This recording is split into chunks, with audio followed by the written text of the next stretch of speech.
بسم اللہ الرحمن الرحیم وَلَقَدْ نَصَرَكُمُ اللَّهُ بِبَدْرٍ وَأَنْتُمْ أَذِلَّةٌ فَاتَّقُوا اللَّهَ لَعَلَّكُمْ تَشْكُرُونَ صدق اللہ العظیم۔ جب مسلمان اپنے دین و ایمان کی حفاظت کے لیے ہجرت کر کے مدینہ چلے گئے اور خوشگوار ماحول میں لوگوں کو اسلام کی دعوت دینی شروع کی، لوگ اسلام میں داخل ہونے لگے، چنانچہ مسلمانوں کی بڑھتی ہوئی تعداد کو دیکھ کر کفار مکہ اپنے لیے خطرہ محسوس کرنے لگے، تو مشرکین مکہ نے مدینہ طیبہ پر حملہ کرنے کے لیے جنگ کی تیاریاں شروع کر دیں۔ ادھر مسلمان مدینہ میں امن و سکون سے رہنا چاہتے تھے، لیکن مشرکین مکہ جنگ کرنے کے لیے اہل مدینہ سے چھیڑخانی کرتے رہا کرتے تھے۔ چنانچہ قریشی سردار نے فہری مدینہ کی چراگاہ پر حملہ کر کے 100 اونٹ لے بھاگا اور جنگ کی تیاری کے لیے مکے کے تمام لوگوں نے سرمایہ لگا کر ایک تجارتی قافلہ ملک شام روانہ کیا تاکہ اس کے نفع سے جنگی ساز و سامان خرید کر مسلمانوں سے فیصلہ کن جنگ لڑ سکیں۔ بالآخر حضور صلی اللہ علیہ وسلم نے مشرکین مکہ کے ظلم و ستم کو روکنے کے لیے صحابہ اکرام کو ان کے مقابلے کی اجازت عطا فرما دی۔ مشرکین مکہ 1000 کا فوجی لشکر لے کر مکے سے نکلے، سب کے سب ہتھیاروں سے لیس تھے۔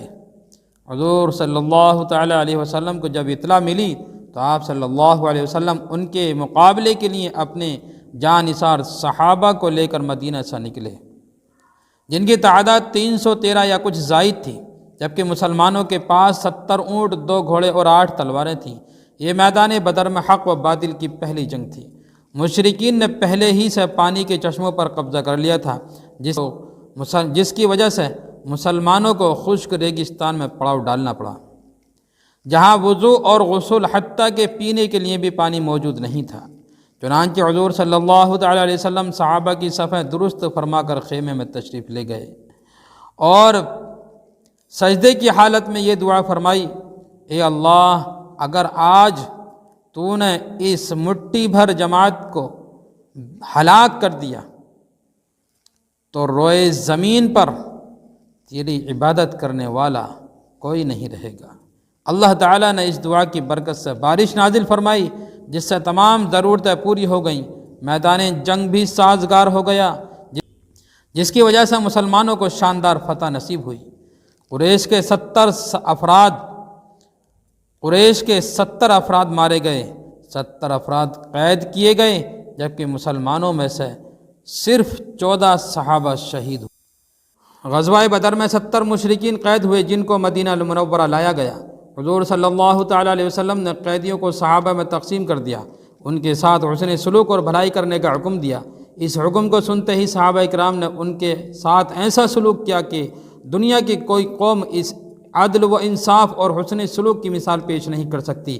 آپ کے چچا حضرت عباس کے بازو کمر سے کسے ہوئے تھے، ان کے کرہانی کی وجہ سے جب آپ صلی اللہ علیہ وسلم بے چین ہو گئے تو صحابہ نے ان کی رسی ڈھیلی کرا دی۔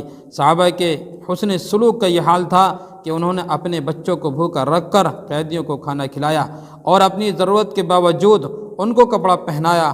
مالدار قیدیوں سے 10,000 درہم فدیہ لے کر چھوڑ دیا گیا اور پڑھے لکھے غریب قیدیوں کو 10 آدمیوں کو لکھنا پڑھنا سکھانے کے بدلے آزاد کر دیا گیا اور ان پڑھ غریب قیدیوں کو بلا کسی معاوضے کے رہا کر دیا گیا۔